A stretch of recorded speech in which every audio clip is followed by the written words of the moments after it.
বাঁদরামি করলে চামড়া তুলে দেবো, না ভাল লাগলে উঠে চলে যা।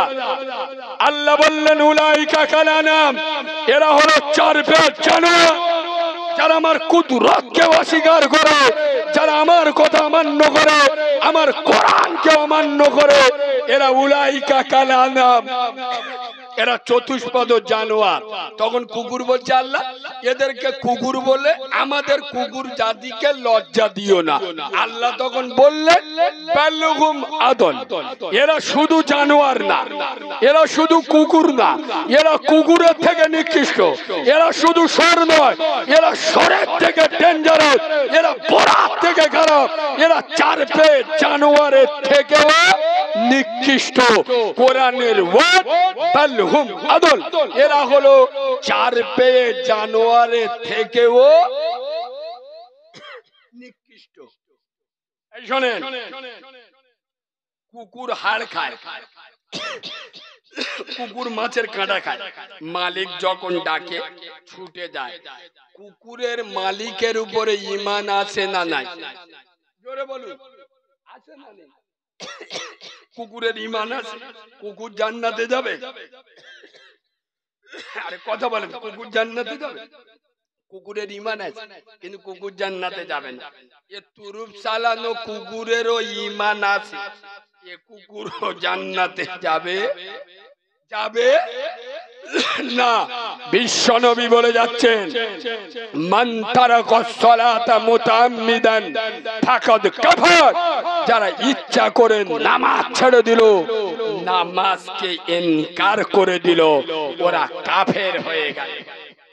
তুমি কোন সাহসে বলাই নামাজ পড়ি না, আমার ঈমান ঠিক আছে?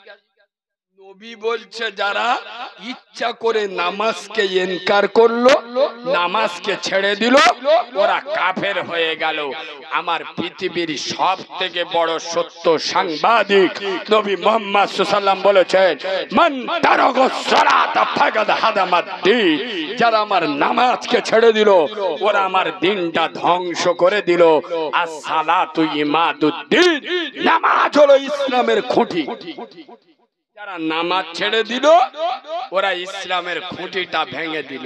এই বাবু এদিকে দেখো, হযরত আলী শেরে খোদা আলী মুর্তজা রাদিয়াল্লাহু তাআলা আনহু বলছে বেনামাজিকে টাকা ধার দিও না। কাকে? হযরত আলীর মতো সাহাবা বলে যাচ্ছে বেনামাজিকে টাকা ধার দিও না। কেন? যে আল্লাহর সাথে চিটিংবাজি করতে পারে, তোমার সাথে চিটিংবাজি করতে গেলে 1 মিনিট ভাববে?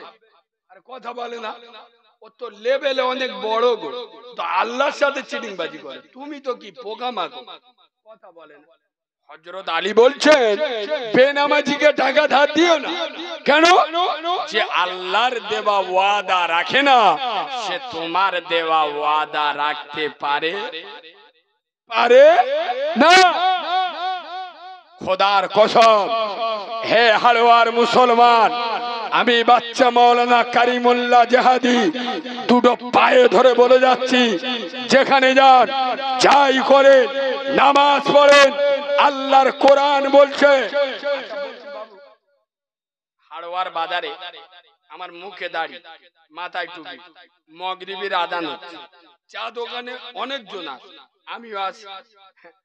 সত্যি কথা বলুন, মসজিদে মাগরিবের আযান হচ্ছে, আচ্ছা লোক আমার কিছু বলবে না? বলবি? কথা বলেন। আরো অনেক লোক আছে, কারো আমার সারা এত বড় দাড়ি, মাথায় টুপিলে লজ্জা কারণ মাগরিবের আযান হচ্ছে কেন দেড়ে? আরে হ্যাঁ না না, সুতরাং আল্লাহর ভয়ে না হোক, মানুষের ভয়ে আমার মসজিদে যেতে হবে না। তাহলে দাড়ি টুপি যে সুন্নত, এই ভালো কাজটার জন্য আমি ভালো কাজে গেলাম না গেলাম, আমি খারাপ কাজ থেকে বাঁচলাম না বাঁচলাম। কিছু কিছু লোক মনে করে আমি চুরি করি, আমি নামাজ পড়ে কি করব? কিছু কিছু লোক মনে করে আমি এতিম অনাথের মাল, জব কার্ডের মাল ঝেড়ে খায়, নামাজ রোজা করে কি করব? না, যাই করো নামাজ পড়ো। আমার নবীকে এক সাহাবা গিয়ে বলছে, হুজুর অমুক লোকটা নামাজ পড়ে চুরি করে। নবী বলে, বাবা ওকে কিছু বলো না। আমি নবী বলছি, দেখবে কিছুদিন পরে ও নাই নামাজ ছেড়ে দেবে না চুরি ছেড়ে দেবে। কেননা নামাজি কোনোদিন চোর হতে পারে না, আর চোর কোনোদিন নামাজি হতে পারে না। কিছুদিন পরে সাহাবার এসে বলছে, হুজুর সেই লোকটা চুরি ছেড়ে দিয়ে। সুবহানাল্লাহ। ওই জন্য কোরআন বলছে ইন্না সলাতা, ইন্না মানে নিশ্চয়, সলাতা নামাজ, তানহা মানে তোমাকে, আনিল ফাহশাই ওয়াল মুনকার নিশ্চয় নামাজ তোমাকে খারাপ কাজ থেকে দূরে রাখবে। মসজিদে যাও, নামাজ পড়ো। বিশ্বনবী বলেছেন আসসালাতু খায়রুম মাওযুইন, মানুষের শরীরে যত ইবাদত আছে শ্রেষ্ঠ ইবাদতের নাম হলো নামাজ।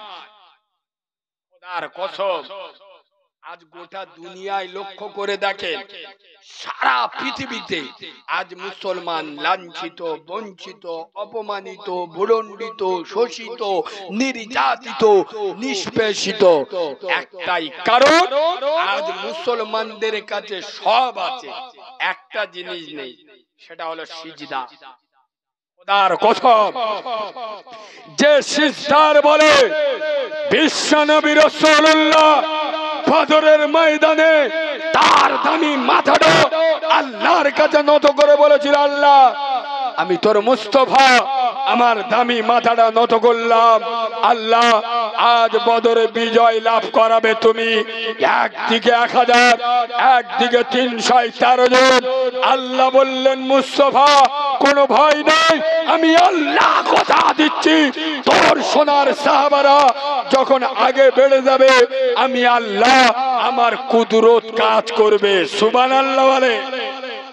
যে সিজদার বলে আল্লাহর নবী মুসা নবী আলাইহিস সালাতু ওয়াস সালাম ফেরাউনের মতো বেঈমানকে নীল দরিয়ায় চুবিয়েছিল, যে সিজদার বলে আল্লাহর নবী ইউনুস নবী আলাইহিস সালাতু ওয়াস সালাম একদিন দুদিন নয় 40 দিন পরে মাছের পেট থেকে মুক্তি পেয়েছিল, যে সিজদার বলে আল্লাহর নবী ইউসুফ নবী আলাইহিস সালাতু ওয়াস সালাম কুয়া থেকে মুক্তি পেয়েছিল। আজ উম্মতে মুহাম্মাদীদের কাছে সব আছে, একটা জিনিসের অভাব, সেটা হলো সিজদা।